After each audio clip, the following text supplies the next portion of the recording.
ልጆ ጣቱን እየጠባ ተቸግረዋል። እንግዲያውስ እነዚህ ሰባቱን መፍትሄዎች ተግባራዊ ያድርጉና እስኪ ልዩነቱ ይመልከቱ። እነዚህ መፍትሄዎች ግን ቢያንስ ከ3 ወር እስከ 6 ወር ፐርሲስተንትሊ ካደረጋችሁ ለውጥ ላያመጡ ይችላሉ። በነገራችን ላይ ህጻናት በመጀመሪያዎቹ 4 ወራት ወይ 5 ወራት ጣታቸውን መጥባታቸው እጃቸውን መጥባታቸው ጥቅም እንዳለው ታውቃላችሁ? አዎ 3 ዋና ዋና ጥቅሞች ይሰጧቸዋልና በዛሬ ቪዲዮ እጅን መጥባት ወይም ጣትን መጥባት ጥቅም እንዳለው ለጉዳትም አለው። እነዚህም በዝርዝር ዛሬ እናወራላችኋለን። ጥቅሞች መጀመሪያ እንዘረዝራለን። መቼ ነው ማቆም ያለን? ኮንሰርንድ መሆን ያለብን መቼ ነው? ቪዲዮ ትሪትመንቶች ምን ይመስላሉ ቢለው ነገር በዝርዝር በዛሬ ቪዲዮ እናያለን። ቪዲዮውን እስከ መጨረሻ መልከቱት። ምናልባት ለዚህ ዩቲዩብ ቻናል አዲስ የሆናችሁ ሰዎች ይህ ብሩክ ኪድስ የሚባል የዩቲዩብ ቻናላችን ነው። ዘወትር ሰኞ፣ ሮብና አርብ አዳዲስ መረጃዎችን 7 ሰዓት ላይ ፖስት እናደርጋለን። እነዚህ 7 ሰዓት ላይ እንለቃቸው ትምህርቶች እንዲደርሳችሁ ከፈለጋችሁ ሰብስክራይብ ማድረግ፣ ከዛ በተጨማሪ ደግሞ የደወል ምልክቱን በመጫን እንዲሁም ስልካችሁ ላይ ያለው የዩቲዩብ ኖቲፊኬሽን ኦን በማድረግ አዳዲስ ቪዲዮዎች ስንለቅ ወደ እናንተ እንዲደርሱ ማድረግ ትችላላችሁ።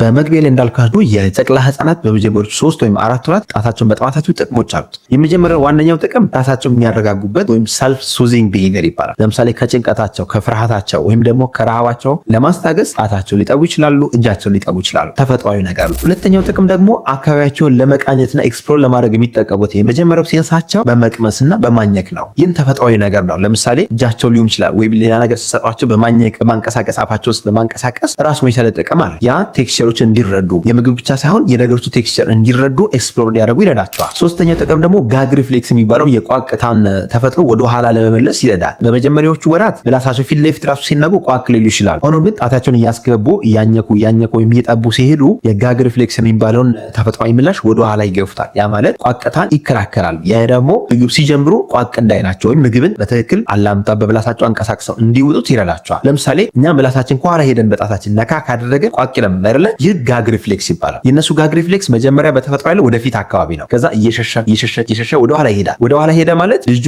ማኘክ ማላመጥ እንዲችል ይረዳዋል ማለት። ስለዚህ በመጀመሪያዎቹ 3 ወራት 4 ወራት ተፈጥሯዊ ነገር ስለሆነ ብዙም አትከልክሏቸው። ዋናው ነገር የእጃቸውና የጣታቸውን ንጽህና መጠበቁ ቼክ ማድረግ ይኖርባቸዋል። ወይም ደግሞ ሌሎች ህጻናት እጃቸውን ሳይታጠቡ ሄደው ጨቅላ ህጻን እንዳይነኩ ወይም ደግሞ እጃቸውን እንዳይነካኩ ጥንቃቄ ማድረግ ይኖርባቸዋል። ንጽህናው እስከተጠበቀ ድረስ እጃቸውን የሚጠቡ ተፈጥሯዊ ነገር ነው። ስለዚህ እነዚህ የመጀመሪያዎቹ 3 ወርና 4 ወር ሪፍሌክሳቸውን ወይም ደግሞ ኤክስፕሎር ለማድረግ ሲሆን ከዛ በኋላ ደግሞ እስከ 2 ዓመት ያሉ ህጻናት አሁንም እንደ ኖርማል ነው የምንቆጥርላቸው። ለምን? እነሱ ደግሞ ራሳቸው የሚያረጋጉበት ሲደብራቸው፣ ሲጨንቃቸው ወይም ደግሞ የሆነ ቦርድ ሲሆኑ ጊዜ የሚያሳልፉበት ነው። እስከ 2 ዓመት ብዙ ችግር ላይ ፈጥር ይችላል። ስለዚህ ኮንሰርንድ ሆነን መንቀሳቀስ የምንጀምረው ከ2 ዓመት ጀምሮ ነው ማለት ነው። እስከዛም በራሱ ጊዜ እየቀነሰም ሊሄድ ይችላል። ህጻናት ከ3 ዓመት በላይ ሆነው እስቲ ጣታቸውን እጃቸውን የሚጠቡ ከሆነ የሚያጋጥማቸው ዋናውና 3 ችግሮች አሉ። የመጀመሪያው ችግር የትናጋ አፈጣጠር ችግር። ያ ማለት ትናጋ ነው የላይኛው ክፍል በጣም ሹል ሊሆን ይችላል። በተጨማሪ ደግሞ ጥርሳቸው ገጣጣ ሊሆን ይችላል፣ ወደ ውጭ ወጣ ሊል ይችላል። ይህ የመንጋጋቸው አፈጣጠር ስለሚቀይርባቸው ነው። ሁለተኛው ችግር ደግሞ ኦፕን ባይክ የሚባል ነገር አለ። ከላይ ጥርሳቸው ያጥራል፣ ከታች ደግሞ አጠር ይልና መሀል ላይ ክፍተት አለ። ይህ ደግሞ ጣታቸው የሚጠቡበት ረጅም ሰዓት የሚያቆይ ሆነ ጥርሳቸው በአግባቡ እንዳያል ስለሚገድበው ነው። ሶስተኛና ዋናው ችግር ደግሞ የቋንቋ የንግግር ክህሎታቸው በጣም ሊቀንስ ይችላል። ስለዚህ ህጻናት 3 ዓመት በላይ ሆነው በፍጹም ጣታቸውን መጥባት ያለባቸው ማስቆም ይኖርባቸዋል። እንዴት እናስቆማቸዋለሁ መጨረሻ እነግራቸዋለሁ። ቪዲዮውን እስከ መጨረሻ መልከቱ። በነገራችን ላይ ህጻናት ረጅም ሰዓት ጡጦ የሚጠቡ ከሆነ ወይም ደግሞ እጃቸው የሚጠቡ ከሆነ የቋንቋ ንግግር ክህሎታቸው በጣም ሊቀንስ ይችላል። ለመሰራችሁ ከዚህ ቤት እንደነገርኳችሁ ቋንቋችን ንግግራችን ለማብልጸግ እዚህ አካባቢ የምንጠቀማቸው ጡንቻዎች አሉ። እነዛ ጡንቻዎች ሊዳብሩ አይችሉም ወይም ደካማ ይሆናሉ። ያ ደግሞ የቋንቋ ንግግር ክህሎታቸውን ሊቀንስባቸው ይችላል። ሌላው የሚያጋጥማቸው ችግር ደግሞ ጣታቸውን ሲጠቡ ባክቴሪያ፣ ቫይረስ የመሳሰሉት ወደ ጉሮሯቸው ወደ ጆሯቸው ሊሄድ ይችላል። ስለዚህ በተቻለ መጠን ይህን ጣት መጥባት ባህሪ ማስቆም ይኖርብናል ማለት ነው። ደግነቱ አብዛኞቹ ህጻናት ከ2 ዓመት እስከ 4 ዓመት ባለው ጊዜ በራሳቸው ጊዜ ሊያቆሙ ይችላሉ። ለምን? ሌሎች ልጆችን ሲያዩ ሳይጠቡና ትክክል እንዳልሆነ ሲረዱ በራሳቸው ጊዜ ሊያቆሙ ይችላሉ። በተለይ ዴይኬር ላይ ሲገቡ ትምህርት ቤት ሲገቡ ሳያዋቸው ሌሎች አይጠቡምና አይ በቃ ትክክል አይደለም ብለው እየቀነሱ ይላሉ በራሳቸው ማለት ነው። ሆኖም ግን አንዳንዴ ረዘም ላለ ጊዜ እንደሱ ሆኖባቸው ሊቀጥሉ ይችላሉ። በመጀመሪያ ግን ማወቅ ያለበት ይህ ነገር የሚከሰተው መቼ ነው? ለምሳሌ ልጃችሁ ሲከፋ ነው እንደዛ የሚያደርገው? ሲደብረው ነው? ስራ ሳይኖረው ሲቀር ነው? ወይስ ሲያለቅስ ነው? የትኛው ሞመንት ወይስ ለእንቅልፍ ነው የሚለው ለዩ። ከዛ በኋላ በዛ ነገር ላይ ተመስረታችሁ መፍትሄውን የምታገኙት እንጂ መፍትሄው የምናገኘው በሌለበት ቦታ ላይ መፍትሄው ማግኘት አንችልም። ምክንያቱም መጀመሪያ በትክክል ማወቅ ይኖርባቸዋል። ክፍት የስራ ቦታ ለላቦራቶሪ ባለሙያዎች በሙሉ ብሩኪድስ ልዩ የህጻናትና ታዳጊዎች ክሊኒክ ልምድ ያላቸውን የላቦራቶሪ ባለሙያዎችን አወዳድሮ መቅጠር ይፈልጋል። ብዛት 2 ተፈላጊ የትምህርት ደረጃ በላቦራቶሪ ቴክኖሎጂ የተመረቀ ወይም የተመረቀች፣ በህጻናት ህክምና ክሊኒክ ላይ ወይም ሆስፒታል ላይ 2 ዓመትና ከዛ በላይ የሰራች ወይም የሰራ፣ የተጣራ ደሞዝ 16,000 ብር፣ ዲዩቲና ሌሎች ጥቅማ ጥቅሞችን ሳይጨምር፣ የስራ አድራሻ አዲስ አበባ ጦር ኃይሎች፣ የስራ ቦታ ብሩኪድስ ልዩ የህጻናትና ታዳጊዎች ክሊኒክ። አመልካቾች ሲቪያቸውና ፎቶቸውን ከታች ባስቀመጥነው የቴሌግራም ሊንክ ወይም @ብሩኪድስ ክሊኒክ የሚለው የቴሌግራም ሊንክ በመጠቀም ሙሉ ዶክመንታቸው መላክ ይችላሉ። ስለዚህ እነዚህ 7 መፍትሄዎች የትኞቹ ናቸው? አንደኛ ልጆ ዝግጁ መሆኑ ካረጋገጡ በኋላ ሁልጊዜ ስለዛ ነገር ዲስከስ ማድረግ። ለምሳሌ በአማካይ 2 ዓመት ተኩል ከ3 ዓመት ጀምሮ አንደርስታንድ ያደርጋሉና ያ ትክክል አለመሆኑን አሁንም መንገር ወይም ማስታወስ ከእናንተ ወላጆች ያስፈልጋል። የልጆችን ደግሞ ማሳየት፣ ለምሳሌ እህቱን ወንድሙን እንደማይጠቡ ማሳየትና ማስቀና። የልጃችሁን እድሜ የሚወስን ወይም የልጃችሁ እድሜ እያያችሁ ንግግራችሁ ወይም ምክራችሁ መስጠት የመጀመሪያ መፍትሄ ነው የሚሆነው። ሁለተኛ ጫና የሚፈጥሩ ነገሮችን ማስወገድ። ለምሳሌ የሚያስጨንቃችሁ ነገር ካለ ቤት ውስጥ ያንን ማስወገድ ይኖርባችሁ ይችላል። በተለይ በስትረስ ምክንያት ያን ስትረስ ለመቀነስ ጣታቸውን ስለሚጠቡ ማንኛውም ስትረስ ካለ፣ ቤተሰቦች ችግር ካለ ወይም ደግሞ የሚከፋቸው ነገር ካለ ያን ነገር ማስወገድ ከእናንተ ከወላጆች ይጠበቃል። ሶስተኛ መፍትሄ ደግሞ ፖዚቲቭ ሪኢንፎርስመንት መስጠት። ያ ማለት መሸለም። ለምሳሌ ረጅም ሰዓት ጣታቸውን ሳይጠቡ ሲቆዩ ዋው እስካሁን እኮ ጣትን አጠባ ጎበዝ ልጅ ብላችሁ ስቲከር እጃቸው ላይ መለጠፍ ወይ ስታር መስላት፣ ብቻ ሪኢንፎርስ የሚያደርግ ወይም ደግሞ የሚያበረታታ ሽልማትን መስጠት ከእናንተ ከወላጆች ይጠበቃል። አራተኛ መፍትሄ የሚያስነሳውን ነገር ማወቅና መለየት፣ ያንን ማስወገድ። ለምሳሌ እንቅልፋቸው ሲመጣ ወይም በጣም የሚጨናነቁ ከሆነ እንቅልፋቸውን ለማምጣት ያን የሚጠቀሙ ከሆነ እንደ አማራጭ ፓሲፋየር ወይም እንጀራ እናት መጠቀም፣ ከዛ እሱን ደግሞ ቀስ ብሎ ማውጣት። አምስተኛ ዘዴ ኤጅ ስፔሲፊክ የሆኑ ዘዴዎችን መጠቀም። ለምሳሌ ሁሉም ህጻናት ለየእድሜያቸው የምታደርጉት አፕሮች ሊለያይ ይችላል። ለምሳሌ ከ2 ዓመት እስከ 4 ዓመት ላሉ ህጻናት ሌሎች ዲስትራክት የሚያደርጉ ነገሮችን መጠቀም። ለምሳሌ ሌሎች አሻንጉሊቶችን መጠቀም። ለመተኛ ጣታቸውን የሚጠቡ ከሆነ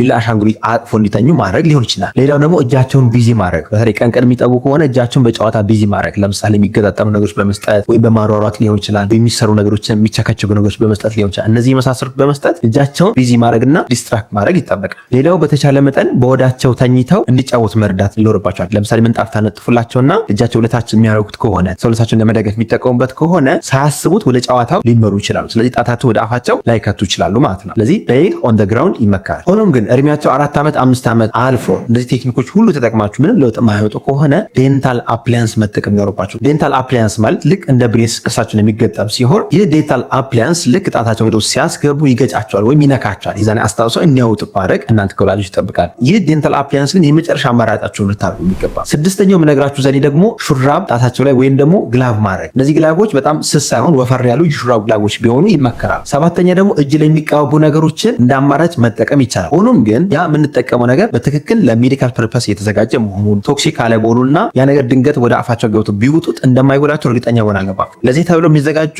ራሱን የቻለ የሚቀባቡ ነገሮች አሉ። ግን በሕክምና አፕሩቭድ ሆኖ የወጣ መድኃኒት ስለሌለ ይህንን ብዙ እንደ አማራጭ ባትጠቀሙት መክራቸዋል። ምክንያቱም ከወጡት በኋላ ምን ያህል ችግር ሊያስከስት እንደሚችል አናውቅም። ለምሳሌ በባህል ግራዋ መቀባት፣ ይሄን መቀባት ይባላል። ጥፍር ቀለም መቀባት ይባላል። ያንን አንዳንዱ ልሰው ወይም ደግሞ ፈቅፍቀው ሊጠውት ይችላሉና ያ ለቋሚ መፍትሄን ማድረግ በጣም ከባድ። እንግዲህ እነዚህ 7ቱን ቴክኒኮች በመጠቀም አብዛኞቹ ህጻናትን ትሪት ማድረግ ይቻላል። አንድ ብነግራችሁ ነገር ግን ልጆቻችሁን በጣም መቆጣት የለባችሁ፣ መጮ የለባችሁ። ይህን ስታዩ ይሄን ነገር ሲያደርጉ በጣም የምትጮባቸው ሆነ የበለጠ ይጨነቁና የበለጠ ያን ነገር ይደጋግሙታል። ስለዚህ ሰው ፊት ማዋረድ ወይም መጨቃጨቅ ወይም መቆጣት መፍትሄ አይሰጣቸውም። ስለዚህ ቅድም የዘረዘርኩላችሁ 7ቱን ቴክኒኮች ተጠቀሟቸው። እነዚህ ተጠቅማችሁ ደግሞ ለውጥ ከሌለው በአቅራቢያችሁ ባለው የህጻናት ስፔሻሊስት ሐኪም ጋር የጥርስ ሐኪም ጋር በመመካከር ሌሎች መፍትሄዎችን ማምጣት ይቻላል ማለት ነው። በዛሬ ላይ መረጃ ይህን ይመስላል። መረጃውን ከወደዳችሁት ላይክ አድርጉ። ሀሳብ አስተያየት ካላችሁ ከታች ኮሜንት ላይ ጻፉልን። ዶክተር ፋሲል ነኝ፣ የህጻናት ስፔሻሊስት ሐኪም ከብሩኪድስ ልዩ የህጻናትና ታዳጊዎች ክሊኒክ።